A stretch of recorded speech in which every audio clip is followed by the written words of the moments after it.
She came to sign a $500 million deal, but left with a decision powerful enough to shake the entire island. And the moment her tires touched the white gravel road, destiny quietly, yet decisively, changed its course.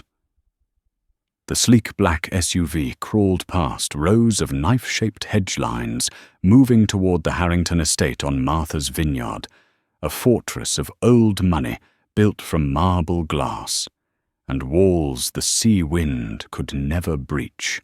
The sky was the color of dull lead, and the waves crashed against the rocks like warning drums. The driver glanced into the rearview mirror and saw Monica Ellis's eyes calm as deep water, but tightened by an invisible ring of discipline.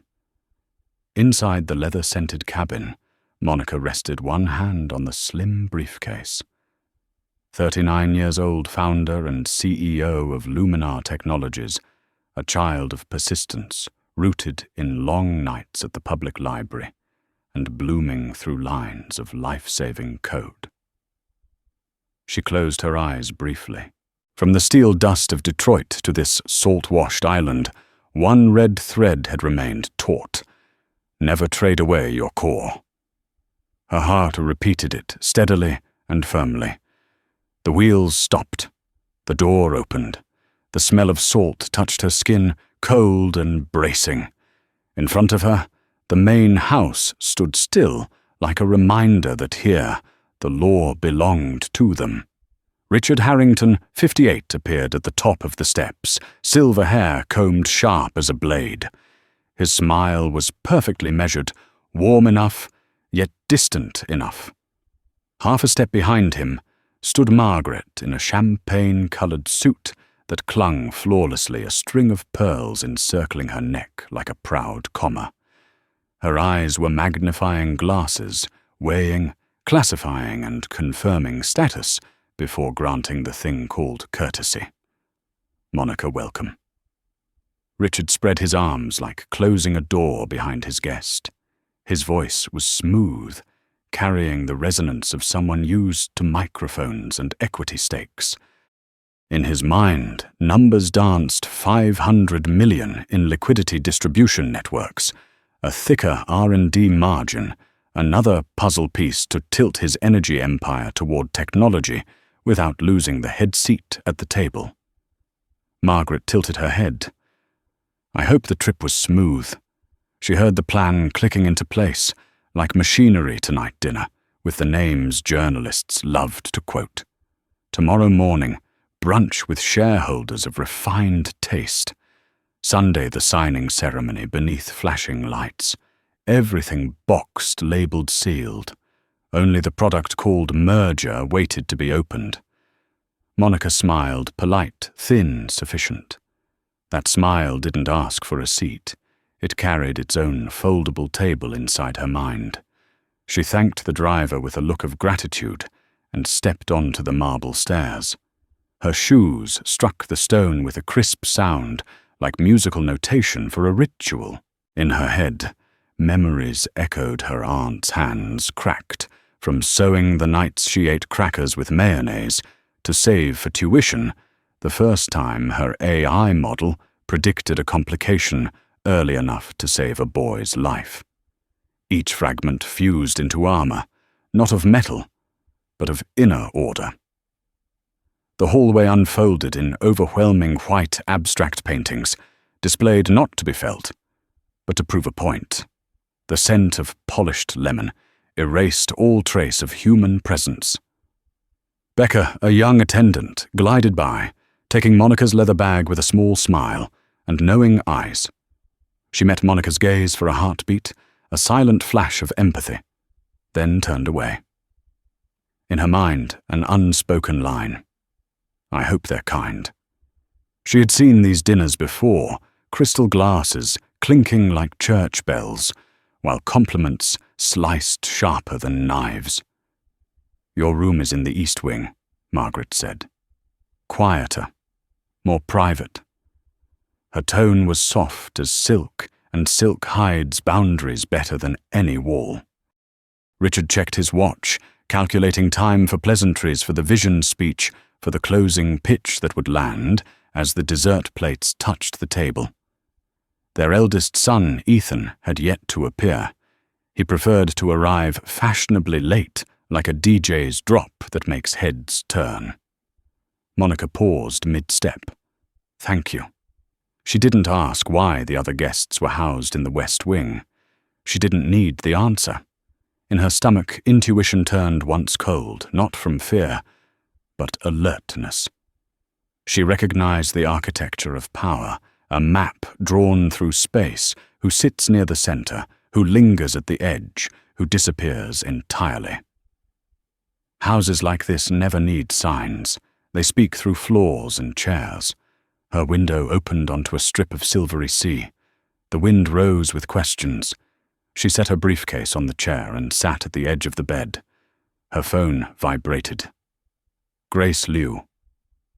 Any red flags? Monica looked around at the smooth perfection. She typed back, "Not flags, the sky itself." Grace started typing again, then stopped half a world away, an ally aligning her words to match the heartbeat of her counterpart. In the living room below, Richard rehearsed his opening speech. He would invoke innovation, the way others called out stock tickers about to surge. He believed he understood the new generation, add a little ESG funding, a few inspiring rags to riches' faces, and that would suffice. Margaret reviewed the seating chart, arranging chairs like chess pieces, heavyweight investors near Richard the Good storytellers further down the table. She didn't think herself unkind. She called it balance. But her idea of balance had only one axis, that of those who always sat at the head. Becca stopped at Monica's door and set down a glass of water. She heard silence inside, not weary silence, but one stretched taut like a violin string. She touched the frame, almost knocked, then withdrew. Back in the kitchen, she murmured, "If it were me, I'd be holding my breath too." Monica rose and faced the mirror. She straightened her collar, smoothed her sleeve, lifted her low ponytail to check her neckline. Every gesture matched her breathing, measured and steady, not to be accepted, but to remind herself, "I choose me first." Her eyes met her own reflection, and for a fleeting instant, Detroit and Martha's Vineyard aligned into a single line. She placed a hand on her chest, feeling her heartbeat slow, clear, firm. The phone buzzed again. "Grace, tonight, don't let them define the air. Breathe at your own rhythm." Monica smiled, a small curve, sharp enough to dull the blade of doubt. She slipped the phone into her pocket, opened the door, and stepped into the beige corridor of white walls. Her footsteps echoed like a measured drumbeat, marking the syllables of an unwritten speech. Downstairs, glasses chimed like stray fireworks. The pool exhaled a thin scent of chlorine, mingling with climbing roses. On the veranda, a cluster of guests giggled over a story about a delayed private jet. In one corner, a butler adjusted a screen to hide an ugly outlet inconvenience devoured by aesthetics. Everything in its place. Except for one thing, Monica had not come to decorate the picture. She had come to redraw its frame. She placed her hand on the railing, looking down into the vast hollow of the grand hall, a place of people confident, because they had always been told they were right. Below these stairs, rituals would unfold like contracts already signed. But somewhere in the sea's heartbeat, in the steel of her spine, in the eyes of a young attendant, another current whispered quietly, yet firmly, "Never sign what makes you disappear." Monica continued down. Each step was a mark of punctuation. At the bottom, she lifted her chin, letting the chandelier light drape over her shoulders like a borrowed evening gown. She smiled at Richard, nodded to Margaret, and stepped into the circle where power liked to declare itself by arranging chairs. And in that precise instant, Almost imperceptible, a door opened within her mind. If this table has no space for my voice, I will build another somewhere. The sea wind still respects the rhythm of breath. Outside, the waves struck in steady cadence. Inside, human rhythms clashed and chimed. Within Monica, another melody began, slow in its overture, ready to rise when the drums called its name. And when tonight's curtain falls, this island will remember the sound of a single decision passing through, soft as wind, yet strong enough to change the course of an entire ship. From the second floor of the Harrington estate, the world looked like a postcard stripped of people. Everything was polished to the point of lifelessness. The ocean, a pane of worn glass, the lawn as green as a real estate commercial, and the house so spotless it was impossible to imagine anyone had ever cried inside it. Monica Ellis stood by the window, her fingertip brushing the cold glass. Below, the servants moved in choreographed precision, like notes in the symphony of the upper class, exact, synchronized, and forbidden to miss a beat. A soft knock sounded at the door. She turned.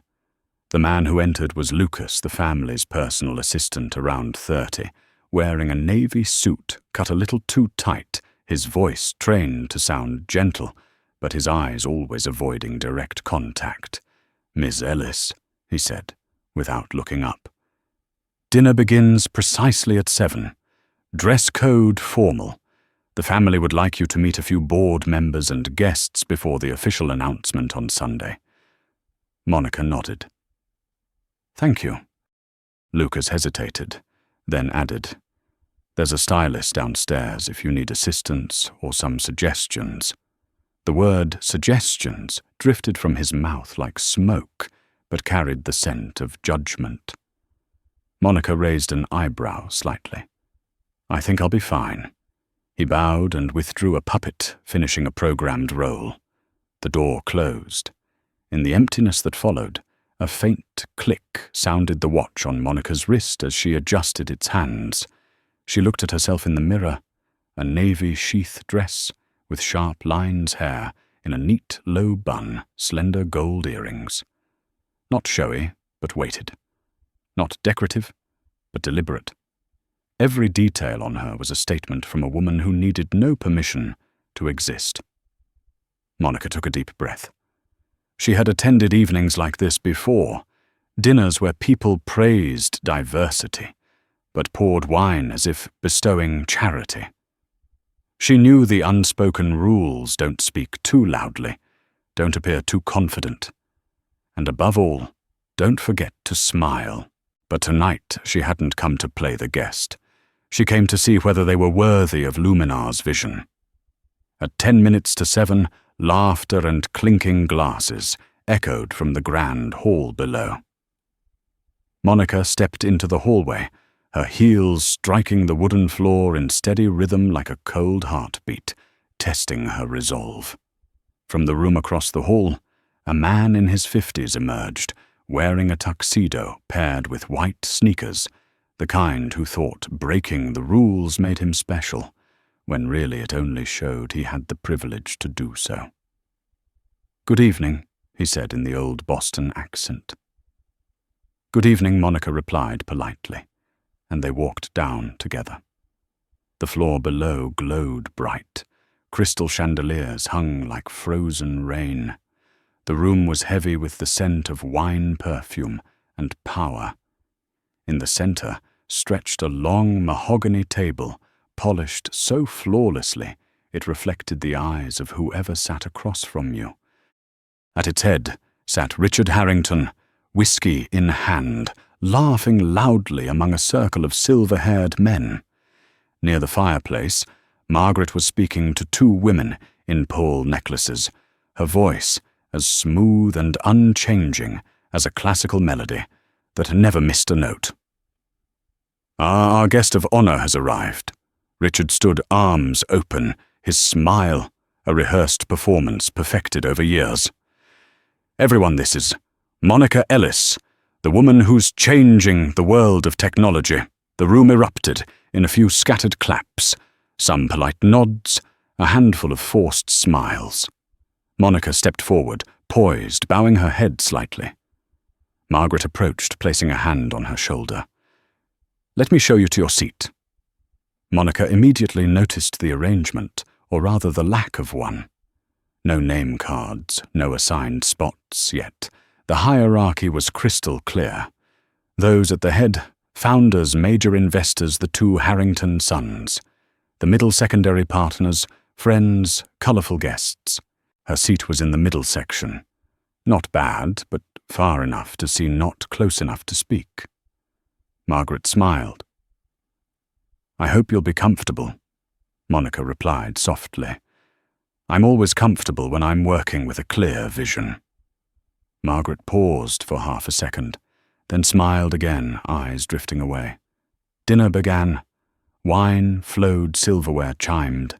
Conversation circled around yachts, stocks, politics, and all things grand. Monica listened. She knew this wasn't a conversation. It was a performance by people who believed offering someone a seat at their table was an act of generosity. A young man with slicked back hair turned to her. "You're the genius, Charles. Richard invited, right?" he said, with a half smile. "Call me Monica," she replied. "And genius might be a bit much. Luminar, that's the company about artificial intelligence. Write robots and data and all that. We develop automated processing systems for healthcare and finance, reducing the risks caused by human error." He frowned slightly. "Oh, sounds intense. I thought you did media or something. You give off that vibe." A woman beside him laughed. "Yes, I thought so too. You look very camera-ready." Monica tilted her head, her smile sharp as a blade. "I'll take that as a compliment." The woman lifted her glass and avoided her gaze. Monica felt a glance from the head of the table, Richard, laughing loudly, telling stories about oil ventures in Dubai. Every laugh of his punctuated the air with exclamation marks of self-satisfaction. Monica sipped her water, feeling as though she was sitting in a play without a climax, listening to hollow lines repeated by actors who'd forgotten what truth sounded like. An older woman across the table leaned in. "Where did you study, Miss Ellis Stanford?" Monica answered crisply. "How wonderful, good for you," the woman exclaimed, genuinely surprised, as if it were a rare miracle. Monica nodded slightly. "Thank you," another man chimed in, his voice heavy with authority. "I'm backing Richard on this deal. He said he wanted to add a bit of colour to his portfolio." "I think that's very modern." The air froze. Monica looked straight at him. "We're not a palette, and Luminar isn't a diversity project. It's a billion-dollar technology company." The man chuckled, either not hearing or choosing not to. "I only meant it in a positive way." His wife nudged him under the table, laughing nervously. The sound of cutlery returned, but no one met Monica's eyes again. In her mind, wind rustled through old nights the image of a brown-skinned girl, bent over a flickering screen, writing code line by line, rewriting her own destiny. And now she was sitting in a gilded room, listening to people discuss the colour of her presence. She wasn't angry. She was observing like a scientist watching toxic chemicals react inside a sealed chamber. Yet deep down, something was melting. Not fear, but disappointment, the kind only those who once believed in partnership could feel. Laughter rose from the head of the table as Ethan Harrington finally appeared, shirt unbuttoned at the collar, wearing the casual confidence of someone born forgiven. He strolled past behind her, casting a glance, that kind of look equal parts confidence and curiosity that could shift the air around her. She realized tonight hierarchy wasn't defined by money or titles, but by the way they looked at her. and it was only beginning. When dessert arrived, Margaret raised her glass, her voice gliding like music. "Let's toast to bold futures." The words echoed around the table. To bold futures, Monica lifted her glass, touched it to her lips, but didn't drink. In her eyes shimmered the reflection of a cold house, a noisy table, and people intoxicated by their own illusion. She set the glass down her heart, as still as the sea before a storm. Outside, the wind changed direction, and inside Monica, the storm had already begun. The piano swelled, as if the room were trying to hide something. A gentle classical melody drifted by, beautiful, yet contrived like the smiles of people far too accustomed to being worshipped. Under the crystal chandeliers, the Harrington dining table glittered like an extravagant stage. Yet in the middle of the table, Monica Ellis felt she was not at a dinner at all, but inside a social experiment about power and prejudice. Richard Harrington sat at the head, a glass of scotch in hand.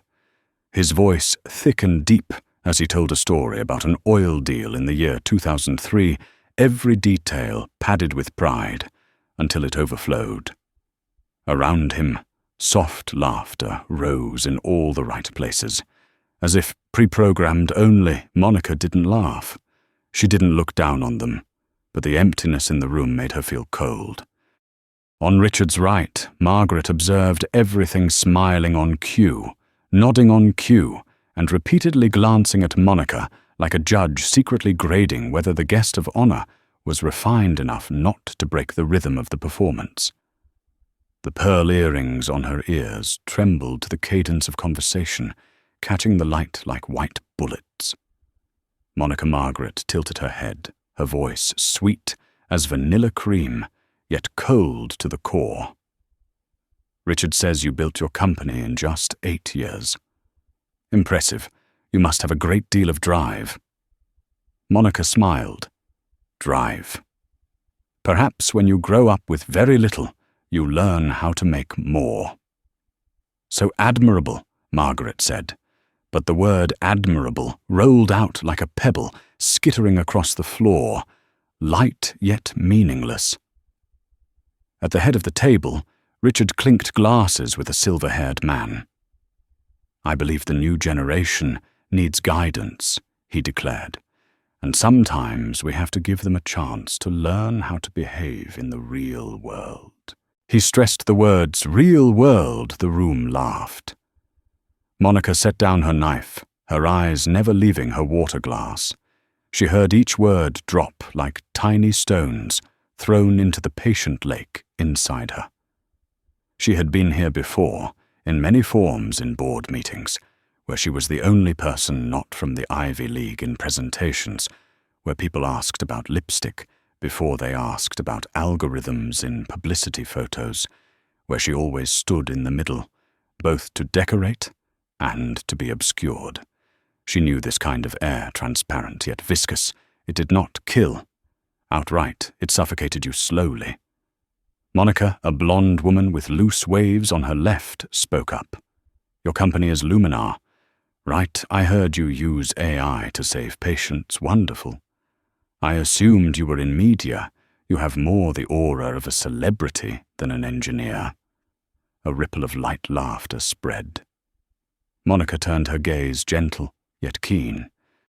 "I suppose that is because at Luminar we believe the brightest light comes from intellect, not from cameras."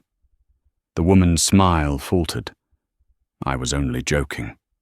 "I know," Monica said softly, "but sometimes jokes reveal more than people think." The table fell silent for a beat. Then Richard burst out laughing, eager to dissolve the tension. "Miss Ellis is wonderfully sharp. I love that spirit." Laughter returned, but now it was offbeat. At that moment, Ethan Harrington arrived, the eldest son, entering with the gait of someone who believes he never needs to apologize. White shirt, unbuttoned too at the collar jacket, open a Patek watch, flashing at his wrist. Apologies, I was tied up on the phone, Ethan said, pulling out a chair and dropping into the seat near Monica, as if it had been reserved for him. Richard smiled with pride. This is Ethan, my eldest. He runs Harrington Capital. Ethan turned to Monica with a half smile. The woman my family has been talking about for months. A pleasure, Monica replied, her gaze steady. They raised their glasses. Ethan leaned in, voice lower. My father says you are incredibly smart, but also a bit, let us say, fiery. You know how founders are often judged as emotionally unstable. Monica turned, her look cutting. Interesting. If I were a white man, 45 years old, in a Patagonia jacket, and all birds, would you say the same? Ethan gave a thin laugh. No need to get tense. I'm just being direct. Honest, really. Honesty is not the same as rudeness, Monica said, her tone dropping. Someone nearby cleared a throat, silverware tinkled again, tentative. Ethan slouched back and lowered his voice. You are too sensitive. I am only saying what the board is thinking. Monica set her napkin on the table. Thank you for your candor. She stood. No scraping chair, no justification. Only decisive steps' heels striking the cold stone, like the ticking of a countdown to a storm. As the door to the corridor closed, the room remained crowded, yet no one spoke. Margaret took a sip of wine, eyes following. Perhaps she's tired, she murmured. Richard nodded, trying to lighten it. Talented people are often sensitive. She will be fine in the morning. Ethan stared into his glass, a flicker of unease, but it lasted only seconds. He shrugged. If she cannot handle one comment, perhaps the partnership will not last. A few awkward chuckles answered him. The rest was the silence of those who understood that what had just happened would cut deeper than they realized. Monica stepped into the wide corridor, where only cold light spilled from abstract paintings. She walked slowly, exhaling, her chest heavy, as if a stone sat on it. Each footfall echoed a single word enough. She stopped before a mirror, almost to the ceiling. The face reflected back was not angry. It was resolute, a woman who had already walked through doors tougher than this. But this time, she could not pretend, could not keep smiling in exchange for a contract. In her mind, her aunt's words rang clear, as if spoken a moment ago. If you must bow your head to enter a room, you do not belong there. She smiled faintly, a curve mixed of sorrow and strength. In the dining room, laughter resumed, muffled by thick walls. But here in the corridor, there was only Monica and a decision taking shape. She looked up toward the staircase, where dim lights led back to her room, and in that instant, a clarity rose within her. She had spent a lifetime proving she was good enough to sit at their table. Perhaps it was time to ask the question. In reverse, was that table worthy of having her sit at it? Monica turned and walked on. With every step away from that table, another layer of invisible chains fell. At the end of the hall, she lifted her chin and thought, if they mistake my composure for weakness, they are about to witness its true power. The ocean wind howled, lashing the glass. The party went on, but from that moment, none of them knew everything had already changed. The bathroom door closed behind her, and the noise of the dinner party vanished. Only the dense breath of silence remained. Monica leaned against the marble wall, cold as ice, letting the chill seep through her clothes and into her chest. She did not cry. Tears were a luxury for those who had the time to be fragile. She only closed her eyes and counted each breath, every one of them, a memory, a lesson, a reminder of the road she had walked. When she was little, whenever someone mocked her for her skin color or her voice, Aunt Letty would always say, Do not answer with no's. Answer with results. Monica had kept that phrase like scripture. But tonight in this house, the result they wanted from her was silence, and that was the one thing she could never give. She looked into the mirror. The woman staring back was not someone humiliated. Her eyes still burned bright, her nose straight, her chin sharp like a blade wrapped in velvet. The light reflecting off her face gave her skin a bronze glow, beautiful, strong, and so real that even the room seemed embarrassed. They can buy my company, but they cannot buy the way I see myself. A small ping came from her phone, a message from Grace Lou Luminar's CFO. You okay? Any red flags? Monica stared at the screen for a few seconds, then typed slowly, Not flags. The sky is changing color. She set the phone down on the counter, her hands clasping together. The cold in her palms pulled her back to the present. Outside, laughter still echoed a different life where cruelty was mistaken for strength. She closed her eyes. Why was she here? It was not regret, but a needle-piercing truth. Because she had once believed that money could coexist with morality, that human-centered technology could align with a billionaire's empire. But in every glance, every sugar-coated compliment, she saw the opposite. She picked up her phone again. Grace, if it feels wrong, remember what we said, right, Monica? What did we say, Grace? We don't ask for seats. We build our own table. The words sat on the screen like a spark, rekindling something that had been dormant. Monica remembered her small apartment in Detroit, where she once spent 16 hours a day writing Luminar's first line of code. That table then was just 2 wooden planks, balanced together, but it had held a dream strong enough to challenge empires like the Harringtons. She laughed softly. They thought she needed their table, but they never knew she had built hers long ago. A gentle knock came at the door. Monica Margaret Harrington's voice floated in calm, almost tender. Monica drew a slow breath, then opened the door. Margaret stood in the hallway, the golden light falling across her carefully made-up face. Her eyes carried a kind of curiosity, wrapped in polite concern. "Are you all right? I'm fine," Monica said evenly. "Just needed a few minutes of air." Margaret nodded. "I understand. Ethan can be a little tactless sometimes. He meant no harm." Monica smiled faintly. "Tactless is a choice, not an accident." Margaret stiffened for a moment. "You're taking things a bit personally." "No," Monica replied slowly, her gaze as straight as a seam. "I'm taking them exactly as they are." The air stilled. For a long second, the 2 women looked at each other, one who inherited power, the other who fought for it. "You know," Margaret said at last, her voice softer, "this deal is a rare opportunity for both sides." Monica nodded.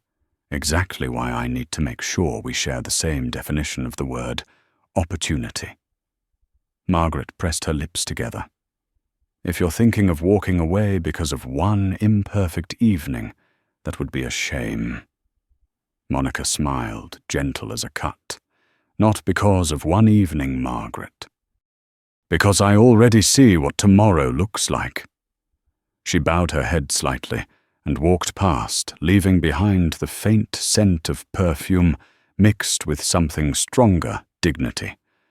Her room was exactly as she left it, except now the moonlight had crawled across half the bed. She sat down and opened her laptop.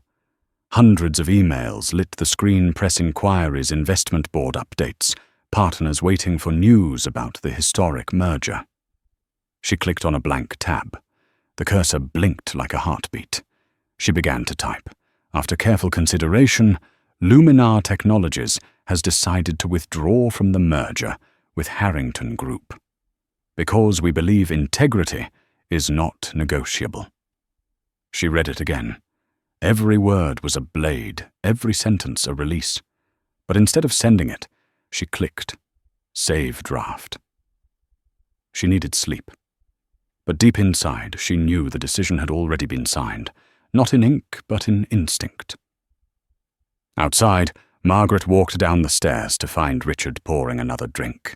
She seems sensitive, he said. She won't dare do anything, Margaret replied firmly. No one is foolish enough to walk away from $500 million. Richard chuckled. I'm sure she'll be back at the table in the morning.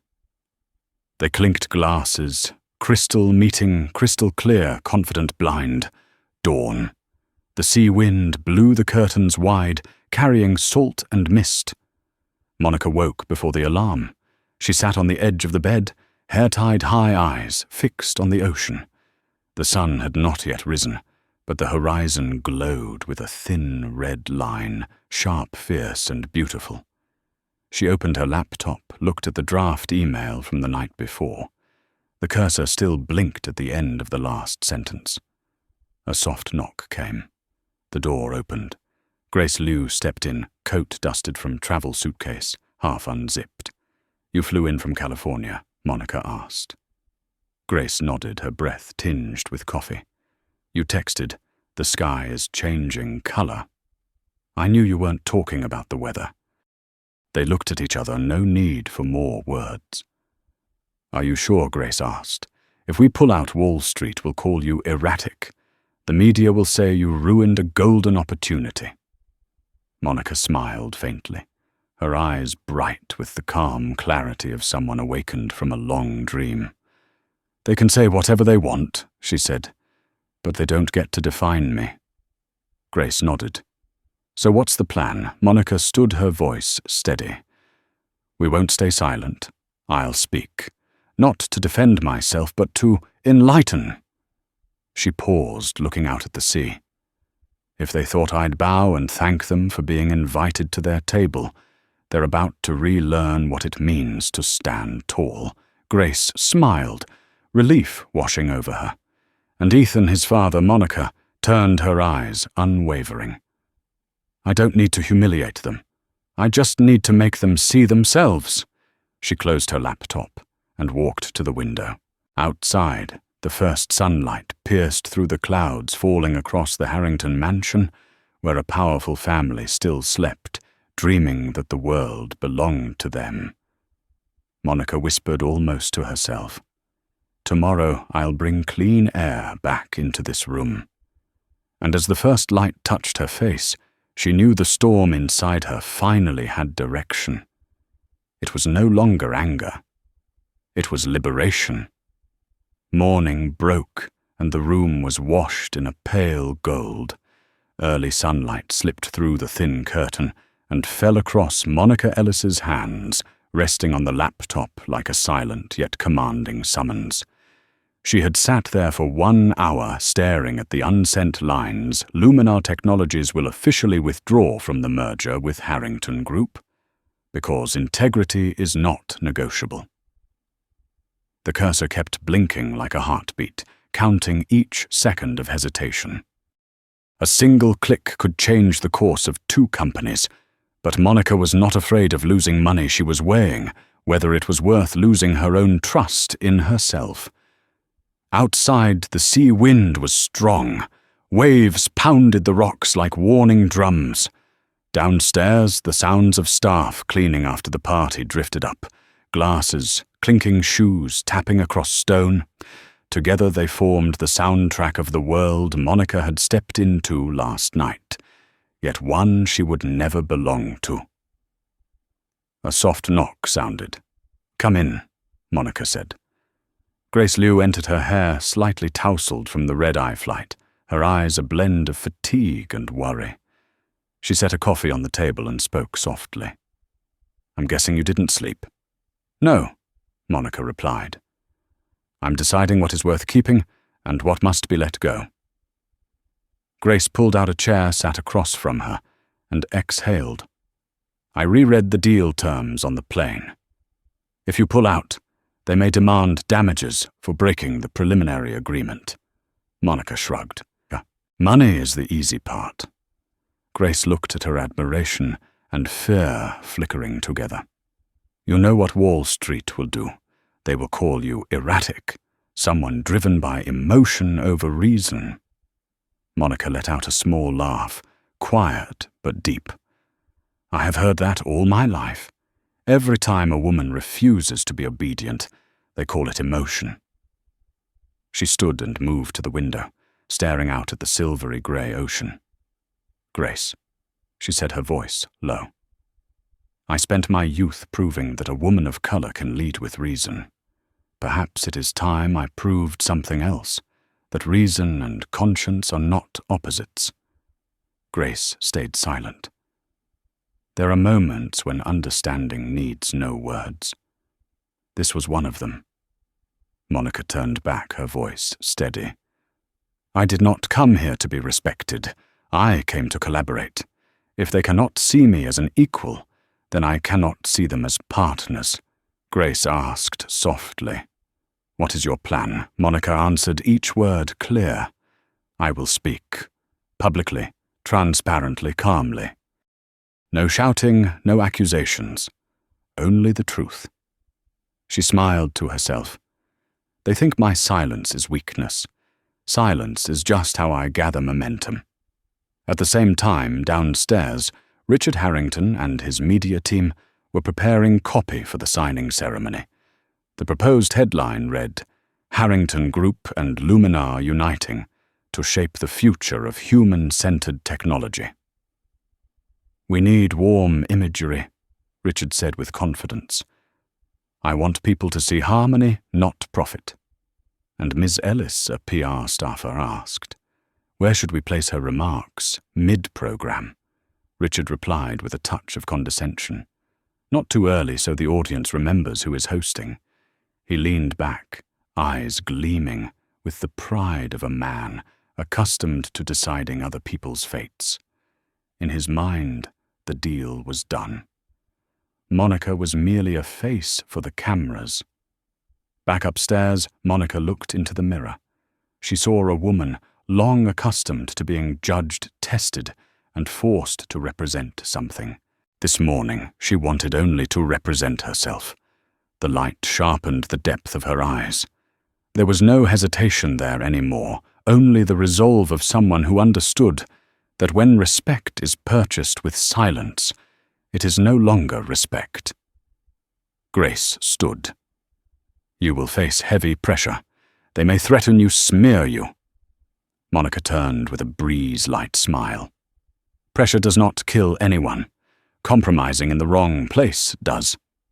She returned to the table, opened the laptop, and pulled up the draft. Grace watched her. Are you sending it now? Monica shook her head. Not yet. They will hear it from me first, not by email. She closed the computer eyes on the door. Set up a press conference at the town community center. Not here, not at the hotel somewhere anyone can walk into. Grace's eyes widened. Are you sure the media will be there? Reporters, even their people? All the better, Monica said. I am not hiding. I am turning on the light. Late morning, Margaret appeared in the great hall, her face as composed as if nothing had happened the night before. Monica, I hope you slept well. Well enough, Monica answered evenly. Margaret smiled, the kind of smile that assumes every crack can be repaired with courtesy. We look forward to continuing the signing discussions. Nearly everything is ready. Monica set down her teacup. I know. Wonderful, Margaret said with relief. You will speak mid-program as planned. Monica rose her eyes, gentle, but leaving no gap between candor and politeness. I do have something to say, though. It may not be what you are expecting. Margaret blinked. What do you mean? Monica only smiled. You will see. I prefer transparency. Margaret tried to stay composed, but her hand tightened unconsciously around her diamond ring. In that instant, she sensed it. The woman before her was no longer the guest of honor. She was about to become the changing wind.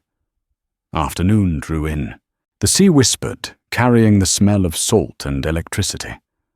Monica sat by the window, watching the endless waves like heartbeats, keeping time with her own.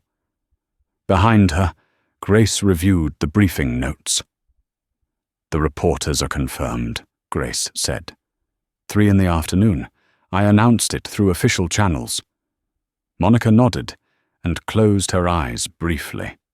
In her mind, memories reeled past like a film in reverse presentations, cut off mid-sentence interviews, where they asked, "Do you feel like a symbol for women of color?" Contracts she had to draft, clause by clause, because no one believed in her competence. They were stones paving the road to this moment. She opened her eyes. "Grace," she said, "when I walk out of this house, I do not want to carry anger. I want to carry a lesson," Grace asked quietly, which as Monica smiled, her gaze distant. "That sometimes we must dare to walk away, not to prove we are right, but to prove we cannot be bought." A strong gust lifted the curtain like a white ribbon. Monica stood and looked out. The sun was sinking into the sea, yet its light still pierced the thick clouds, patient and unyielding. And in that moment, she knew for certain tomorrow, when the world looks at her, they will no longer see a black woman CEO in a $500 million deal. They will see the woman who chose to keep her soul, rather than sell it for a seat at someone else's head of the table. Noon on Martha's Vineyard settled like a lazy heat over the stone terrace. The ocean was still blue, but it carried the heavy shade of a day before a storm. In the main hall, sunlight poured through the tall glass windows and spilled across the long mahogany dining table, where every meal unfolded like a ritual. At the head of the table, Margaret Harrington was rearranging crystal glasses, not because she needed to, but because she needed something for her hands to do, so they wouldn't shake. Behind her, the staircase echoed with footsteps, steady, deliberate, each one striking the marble floor like the final notes of a symphony. Monica Ellis appeared at the bottom step, dressed in black trousers and a cream-buttoned shirt, her hair neatly tied back. She carried no laptop, no briefcase, only a stillness about her that was calm enough to be dangerous. Margaret looked up.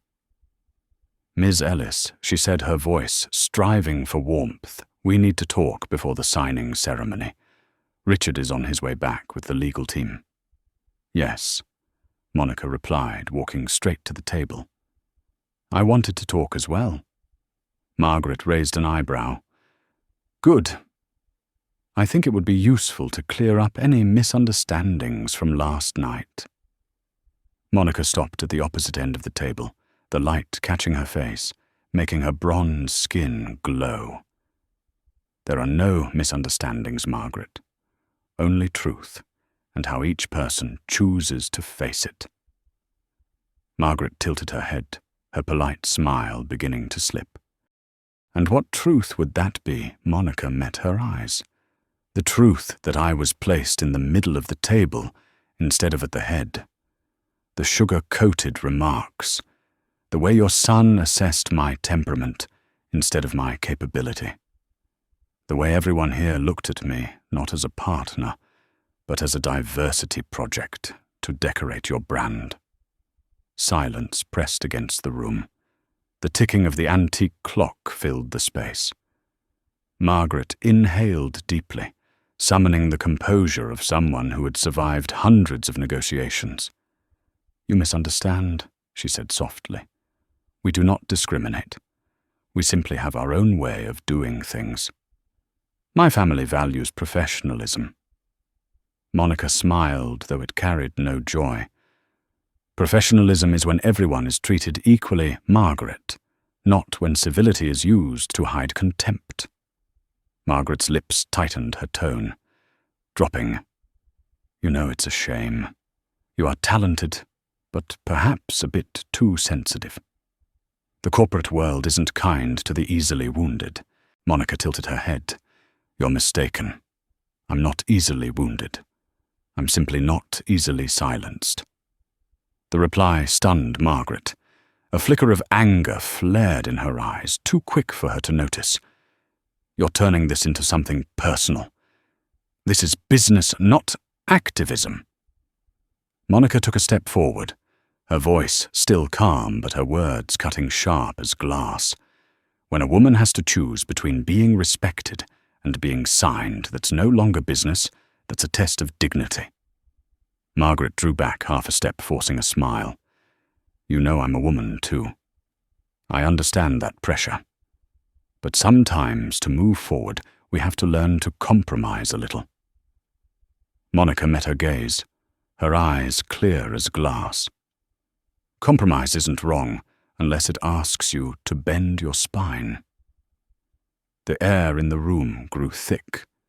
Outside, the waves crashed against the cliffs like an echo from the sea itself. Margaret looked toward the window, then back.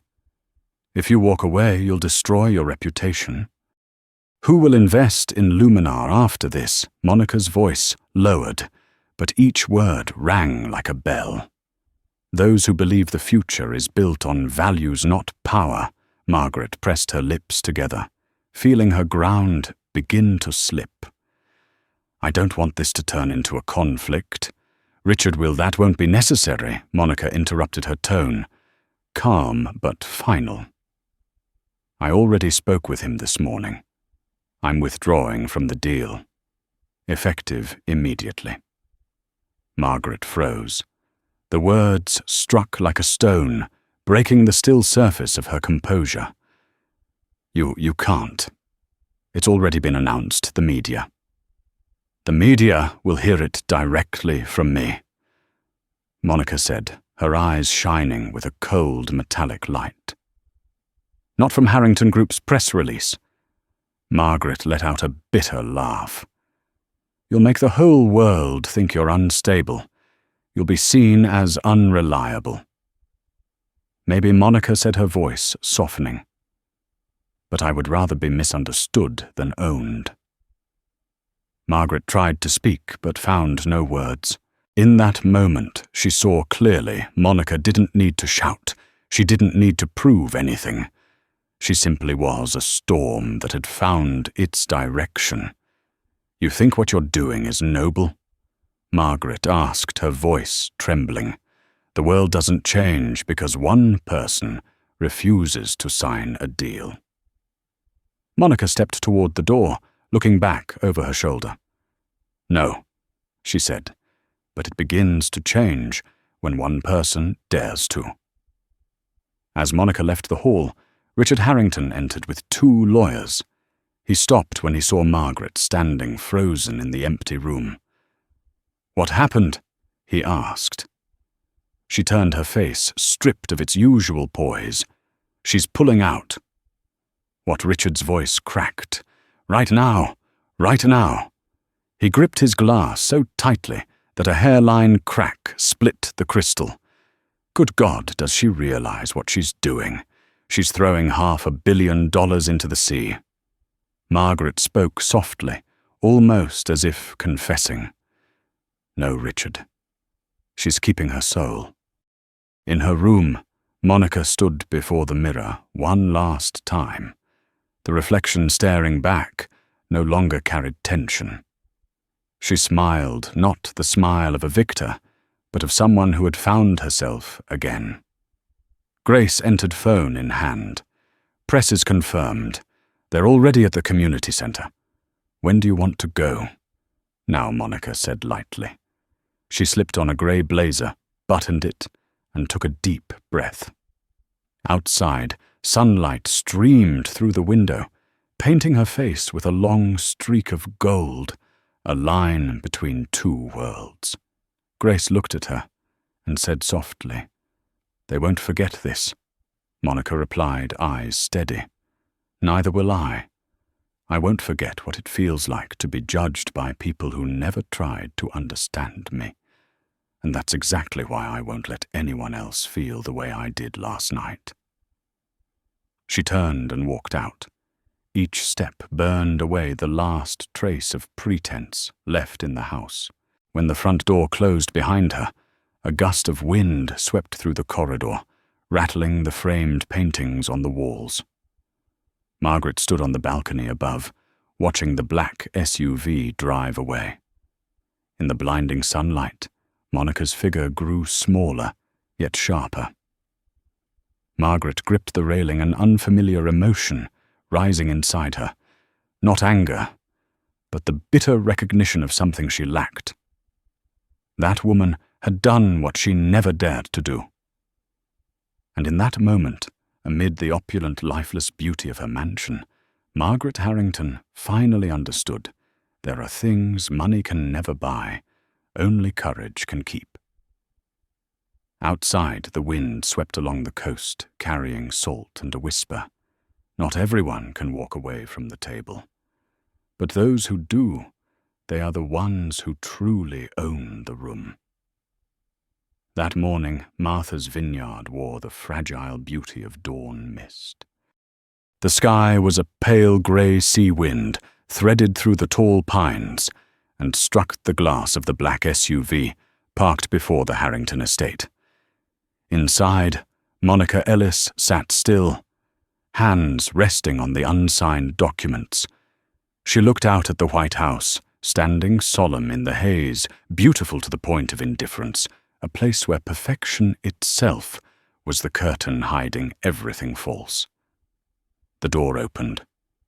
Grace Liu stepped from the main hall phone in hand, face taut. She had just left a call with the investment board in Palo Alto.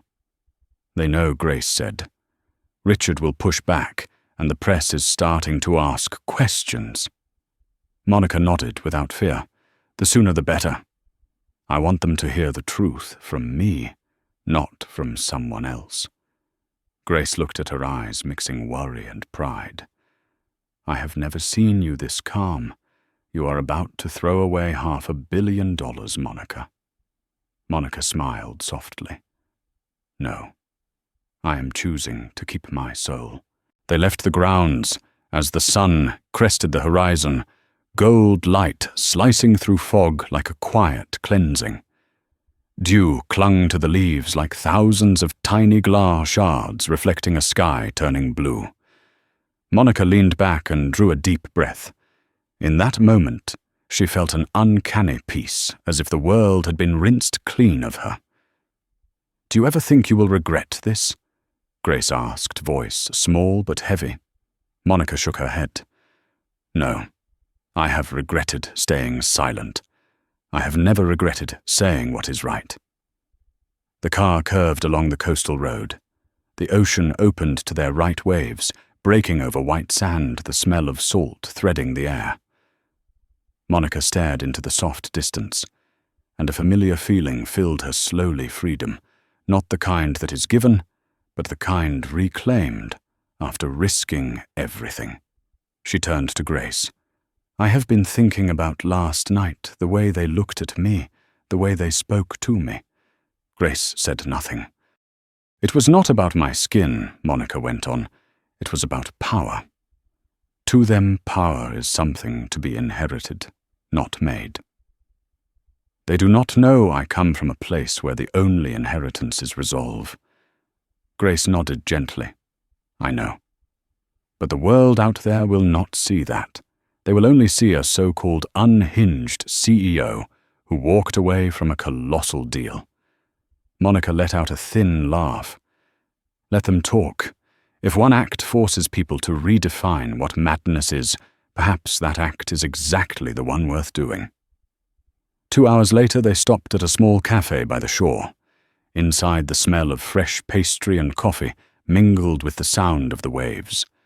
Monica took a window seat and opened her laptop. The screen filled with unread emails, investors, partners, reporters. She opened the note from Luminar's board. "We trust your decision. Do what you believe is right." Monica read slowly.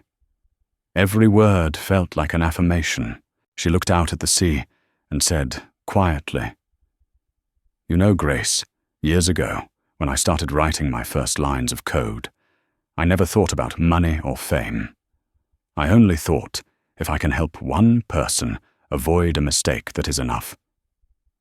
Then success came, and people began reminding me of the value of numbers. They forgot that value does not live in the number, it lives in its meaning. Grace smiled. "Hearing you say that reminds me why I have followed you all these years." Monica's gaze softened. "Because I am crazy," No, Grace said. "Because you are real." They both laughed. It was light, but it rang like release after long nights of pressure. When they left the cafe, the sky had cleared. Sunlight struck the surface of the sea, breaking into 1,000 mirror shards. The SUV headed toward the island's community center, the place Monica had chosen for the press conference. Not a 5-star hotel, not an expensive conference room, just a small building with a red roof and white walls that could hold a little more than 100 people. Grace hesitated. "Are you sure about this venue?" "It is not impressive." Monica answered softly, her voice steady as a heartbeat. "I do not need impressive. I need honest." When they arrived, a few reporters were already there, cameras set, cold lights flaring. Monica stepped from the car heels, tapping lightly on the concrete. Noise rose at once. Questions shut as her name called from every side. She said nothing, only dipped her head. In the eyes around her, she was no longer the black woman, CEO humiliated at an elite dinner. She was the center of a rising swell, and she knew she was the tide that made it move. Meanwhile, the atmosphere at the Harrington estate had shifted. Richard slammed the file onto the table, voice harsh. "She is destroying herself. No one walks away when the deal is at the signing stage." Margaret stood beside him, face calmer than his. "She is not destroying herself. She is choosing how to exist. You are taking her side." Margaret looked out the window where the sea blazed under the sun. "No. But for the first time, I see her as more of a leader than anyone in this house." Richard fell silent. He said nothing but unease, braided with reluctant admiration inside him. Part of him knew the world would listen to that woman. That truth frightened him. At the community center, Monica stood before a small mirror in the green room and straightened her collar. Her face reflected the full light of day, not the light of a stage, but the light of truth. Grace entered with a sheet of notes. "I drafted a speech if you want to read it." Monica shook her head. "No. I will speak from the heart." "Not nervous?" Grace asked. Monica smiled, her voice warm as sea wind. "Nervousness belongs to those who still fear losing something." "I do not." She stepped into the corridor. Ahead, the door to the hall stood open. The crackle of cameras and the rustle of the crowd drifted in. She drew a long breath. In that moment, Monica was not a CEO, not a woman humiliated at a lavish banquet. She was a person willing to stand and say enough. Outside, sunlight hammered the water. Each wave struck the shore like the drumbeat of a beginning. Against that clear sky, a single bird spread its wings and flew straight toward the sun. Monica saw it and understood this was not the end of a deal. It was the beginning of freedom. And in that instant, as wind lifted her hair, she knew that this morning was not just another day. It was the dawn of clarity, where every falsehood is stripped away, and one thing remains that no money can buy: dignity.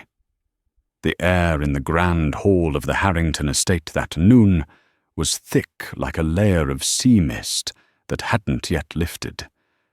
Sunlight streamed through the towering glass windows, and reflected off the marble floor, gleaming like water. At the head of the table sat Richard Harrington. His back-straight fingers interlaced his cold blue eyes, fixed on the door. He waited not out of curiosity, but out of the certainty that no one would dare to leave the table before the game was over. Footsteps echoed. The door opened. Monica Ellis entered. Her steps were slow, but each one carried the weight of resolve. Beside her was Grace Liu, her expression calm, a folder in her hand. Monica wore a charcoal grey suit, neat and simple, no jewellery, no adornment. She hadn't come to apologize nor to negotiate. She had come to close the chapter. Richard stood forcing a polite smile. "Monica, thank you for coming back. We have much to finalize." Her voice was soft, yet firm. "Yes, but perhaps not what you think." Margaret sat beside her husband, her face cold as a winter sea. "I hope this isn't going to be confrontational." "It isn't," Monica replied, her tone quiet. "It's going to be clear." She took a seat and placed the folder on the table. Grace stood behind her in silence. In the opulent stillness, the ticking of the grandfather clock counted down the tension. Richard leaned forward, his voice lowering. "Do you realize the scale of this deal? $500 million, global distribution, extended equity. I told the board you were the future of tech. Don't let emotions ruin everything." Monica looked up, her gaze calm and bright like still water. "I know exactly what this deal is worth, Richard, and I also know the price of taking it." He frowned. "What price?" "The price of losing my identity. The price of becoming decoration for someone else's reputation. The price of sitting at a table where my voice isn't heard." Margaret interjected, her tone sharp. "If you're referring to last night, I believe I've already explained." Ethan was just. Monica interrupted, her voice steady but unyielding. "Not just Ethan. The entire atmosphere of that room. I heard, I saw, I understood. That wasn't collaboration. It was choreography in a power play." Richard laughed, trying to dispel the tension. "Come on, Monica. You can't honestly think we treat you differently just because you're different. In business, there's no color or gender, only results." Monica answered before he could pour more excuses. "Really?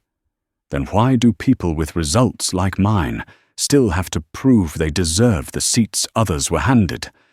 The question hit like a stone, dropped into still water. Richard clenched his fists, his mouth tightening. Silence filled the room. Margaret glanced at her husband, then at Monica, as if wanting to respond, but restrained by pride. Monica calmly opened the folder and took out the contract.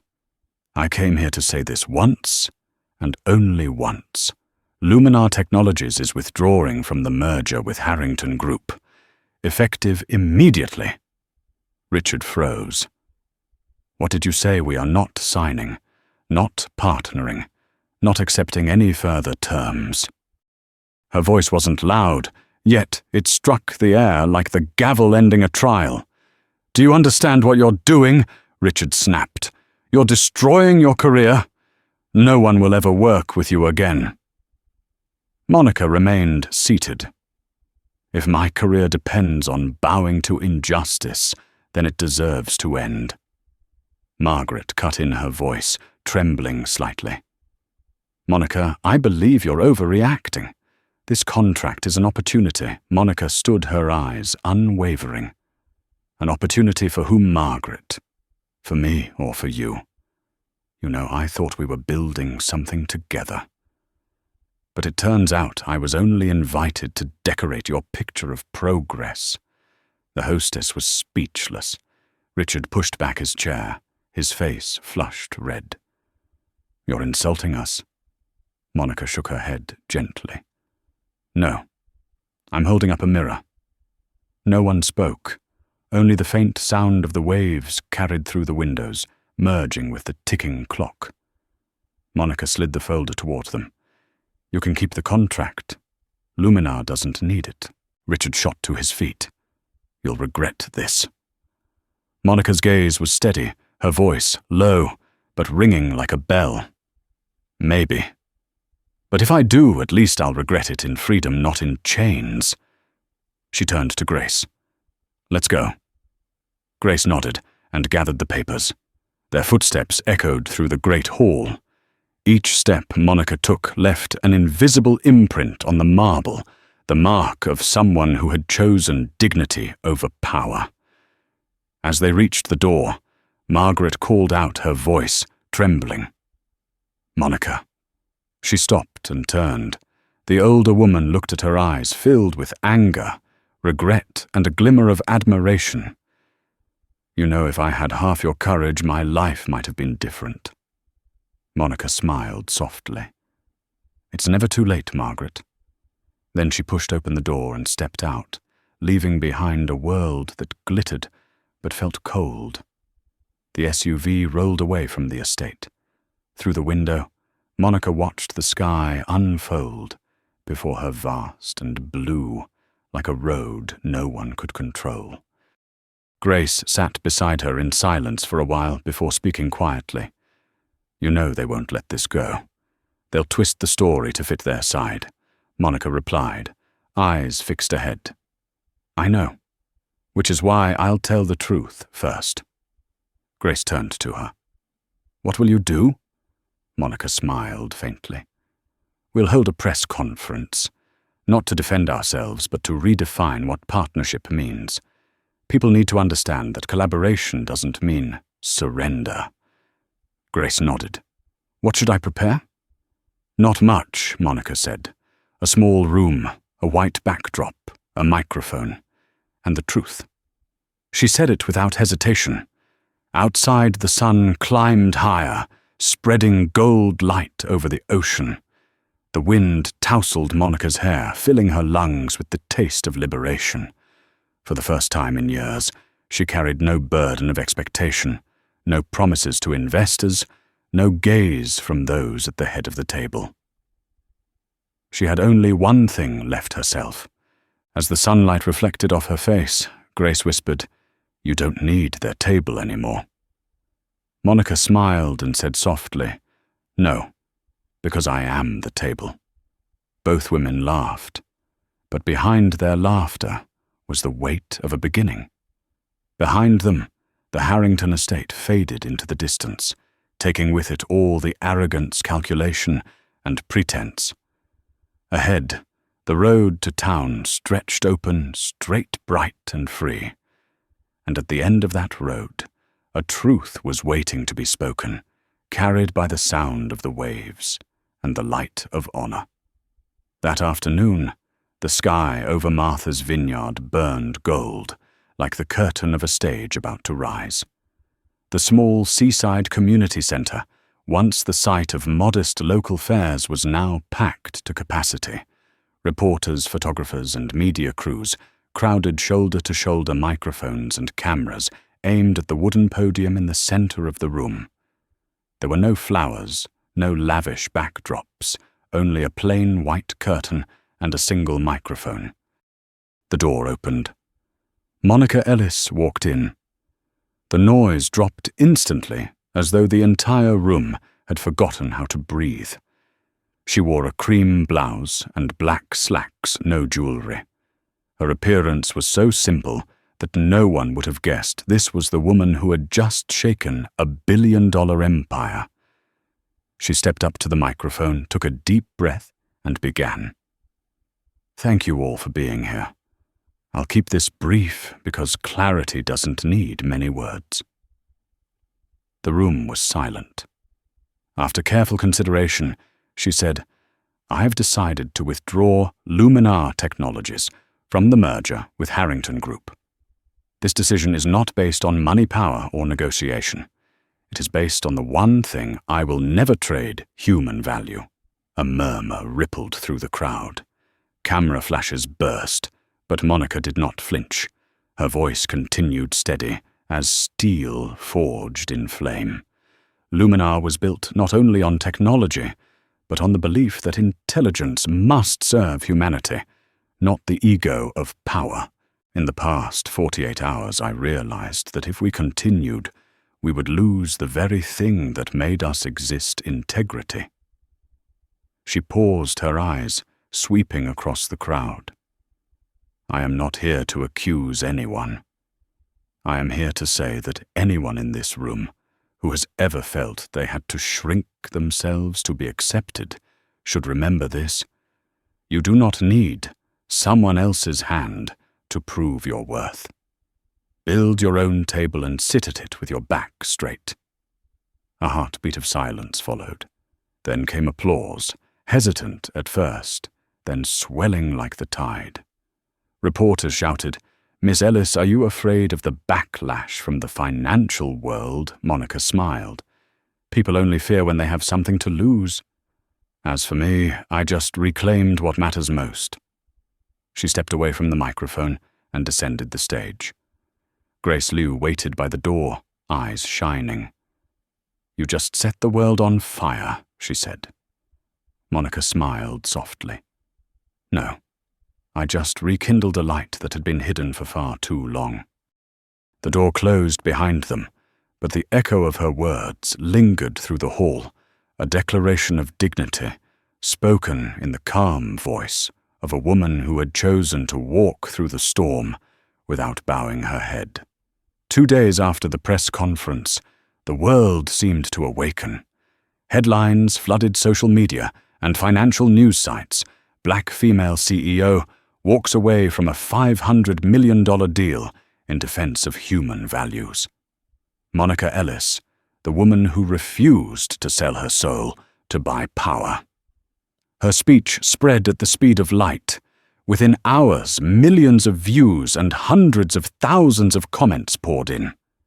Some called her reckless, others called her the fire of a new era. But most agreed on one thing: no one had ever witnessed such calm strength before. At Luminar's headquarters in Palo Alto, employees flooded the lobby, applauding as their CEO's speech played on a massive screen. A banner hung across the front entrance with a single line of text: "We build. We don't beg." No one had been told to do it, but everyone had. They all understood that this day was not just Monica's victory, but a victory for everyone who had ever been underestimated, pushed aside, yet still chose to stand tall. Meanwhile, at Harrington Group, the real storm began. The media dug up old interviews of Richard where he had laughed off young female leaders. Ethan's past tweets resurfaced his arrogant remarks, turning into weapons against him. Sponsors withdrew, stock prices plummeted, and for the first time in years, the Harrington mansion shut its doors, a fortress gone dark. A week later, Monica received a message from an unknown number. "Thank you. You didn't just save your company, you saved all of us learning to say no." She read it several times, then smiled, not out of pride, but out of peace. That evening she sat alone in her office, watching the city lights shimmer through the glass. Grace walked in, carrying 2 cups of coffee. "You know," Grace said, "I think they'll put your name in business textbooks soon." Monica smiled. "Hopefully not in the chapter about shocking the world by cancelling deals." Grace laughed. "No, in the one titled, How to Keep Your Soul." Monica gazed out the window, her voice soft as the wind. "They wanted my intellect, but not my voice. But they forgot the voice is the intellect." Outside, the lights of Palo Alto glimmered against the sky like stars. And there, in a world where ambition often devours integrity, Monica Ellis had proven a simple truth: if people cannot see the value in your presence, they will feel the power in your absence. From the perspective of an expert in culture and ethical leadership, the story of Monica Ellis is not merely a confrontation between the powerful and the one who dared to say enough, but a reminder that dignity is the one asset that can never be bought back. In a world where power often overshadows humanity, she proved that respect begins with courage. If you believe that holding on to your values matters more than any deal, like this video, subscribe to the channel to spread that message, and leave a comment to show your belief. Hold your dignity.